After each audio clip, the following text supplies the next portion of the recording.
This is your daily scripture for February 21st. My name is Henry Locate. This is God's Feeding Station. Honored to be with you today.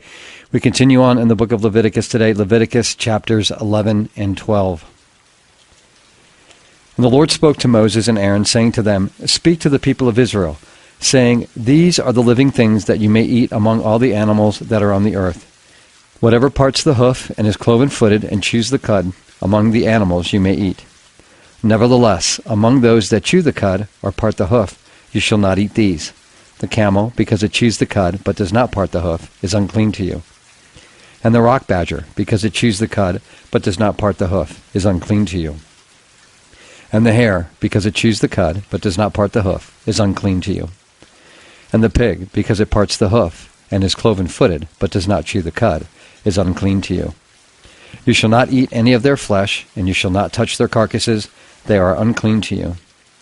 These you may eat, of all that are in the waters. Everything in the waters that has fins and scales, whether in the seas or in the rivers, you may eat. But anything in the seas or the rivers that does not have fins and scales, of the swarming creatures in the waters, and of the living creatures that are in the waters, is detestable to you. You shall regard them as detestable. You shall not eat any of their flesh, and you shall detest their carcasses. Everything in the waters that does not have fins and scales is detestable to you. And these you shall detest among the birds. They shall not be eaten. They are detestable. The eagle, the bearded vulture, the black vulture, the kite, the falcon of any kind, every raven of any kind, the ostrich, the nighthawk, the seagull, the hawk of any kind, the little owl, the cormorant, the short-eared owl, the barn owl, the tawny owl, the carrion vulture, the stork, the heron of any kind, the hoopie, and the bat. All winged insects that go on all fours are detestable to you. Yet among the winged insects that go on all fours you may eat those that have jointed legs above their feet, with which to hop on the ground. Of them you may eat the locust of any kind, the bald locust of any kind, the cricket of any kind, and the grasshopper of any kind. But all other winged insects that have 4 feet are detestable to you. And by these you shall become unclean. Whoever touches their carcass shall be unclean until the evening. And whoever carries any part of their carcass shall wash his clothes and be unclean until the evening. Every animal that parts the hoof but is not cloven-footed, or does not chew the cud, is unclean to you. Everyone who touches them shall be unclean. And all that walk on their paws among the animals that go on all fours are unclean to you. Whoever touches their carcass shall be unclean until the evening. And he who carries their carcass shall wash his clothes and be unclean until the evening. They are unclean to you. And these are unclean to you among the swarming things that swarm on the ground: the mole rat, the mouse, the great lizard of any kind, the gecko, the monitor lizard, the sand lizard, and the chameleon. These are unclean to you among all that swarm. Whoever touches them when they are dead shall be unclean until the evening. And anything on which any of them falls when they are dead shall be unclean, whether it is an article of wood, or a garment, or a skin, or a sack, any article that is used for any purpose.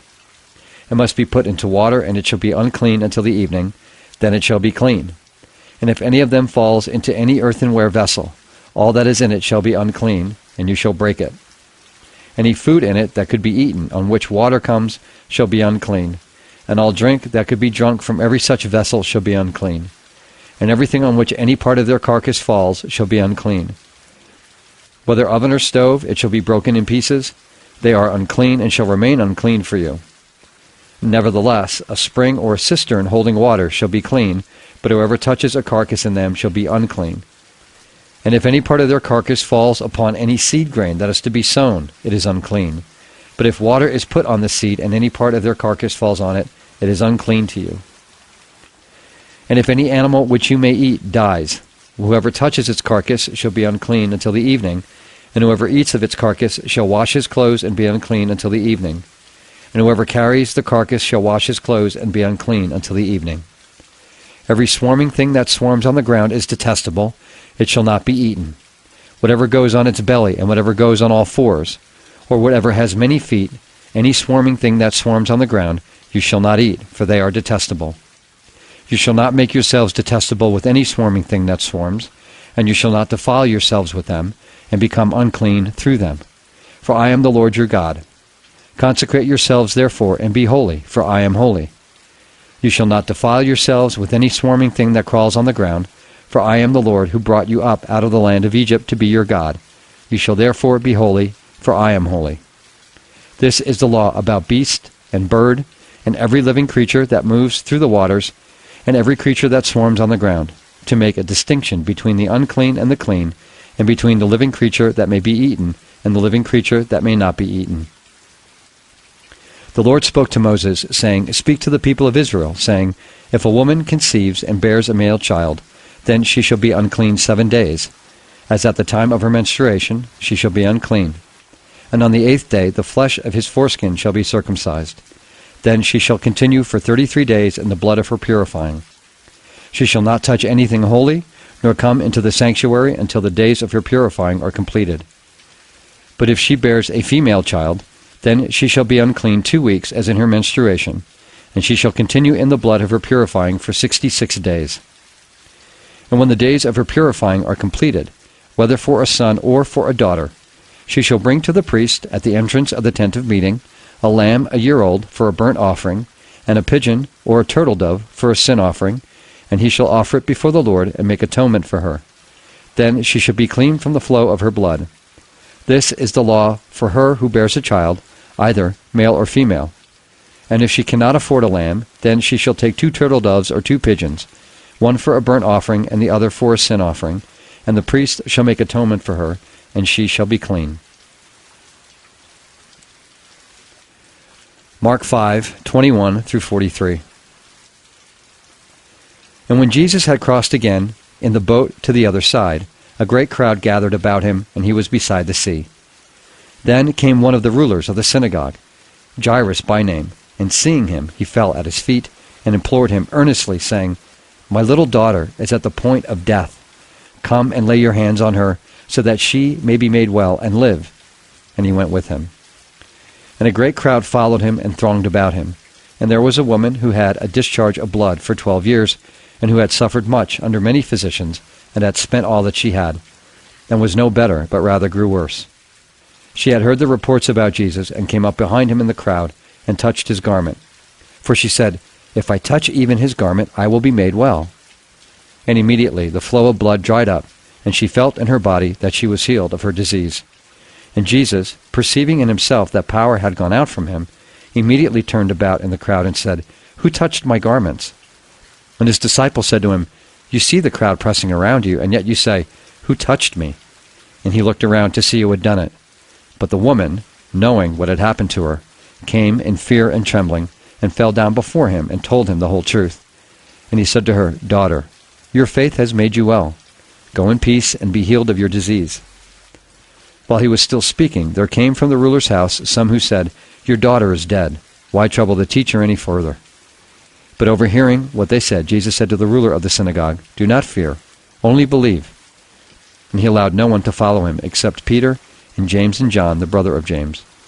They came to the house of the ruler of the synagogue, and Jesus saw a commotion, people weeping and wailing loudly. And when he had entered, he said to them, Why are you making a commotion and weeping? The child is not dead, but sleeping. And they laughed at him. But he put them all outside and took the child's father and mother and those who were with him and went in where the child was. Taking her by the hand, he said to her, Talitha cumi, which means, Little girl, I say to you, arise. And immediately the girl got up and began walking, for she was 12 years of age. And they were immediately overcome with amazement. And he strictly charged them that no one should know this, and told them to give her something to eat.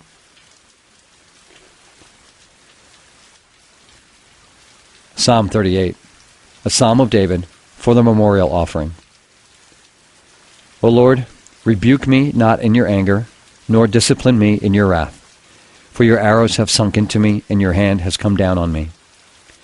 There is no soundness in my flesh because of your indignation. There is no health in my bones because of my sin. For my iniquities have gone over my head like a heavy burden. They are too heavy for me. My wounds stink and fester because of my foolishness. I am utterly bowed down and prostrate. All the day I go about mourning. For my sides are filled with burning, and there is no soundness in my flesh. I am feeble and crushed. I groan because of the tumult of my heart. O Lord, all my longing is before you. My sighing is not hidden from you. My heart throbs, my strength fails me, and the light of my eyes, it also has gone from me. My friends and companions stand aloof from my plague, and my nearest kin stand far off. Those who seek my life lay their snares. Those who seek my hurt speak of ruin and meditate treachery all day long. But I am like a deaf man. I do not hear. Like a mute man who does not open his mouth. I have become like a man who does not hear, and in whose mouth are no rebukes. But for you, O Lord, do I wait. It is you, O Lord my God, who will answer. For I said, only let him not rejoice over me, who boasts against me when my foot slips. For I am ready to fall, and my pain is ever before me. I confess my iniquity, I am sorry for my sin. But my foes are vigorous, they are mighty, and many are those who hate me wrongfully. Those who render me evil for good accuse me because I follow after good. Do not forsake me, O Lord, O my God, be not far from me. Make haste to help me, O Lord, my salvation. Proverbs 10:8 and 9. The wise of heart will receive commandments, but a babbling fool will come to ruin. Whoever walks in integrity walks securely, but he who makes his ways crooked will be found out.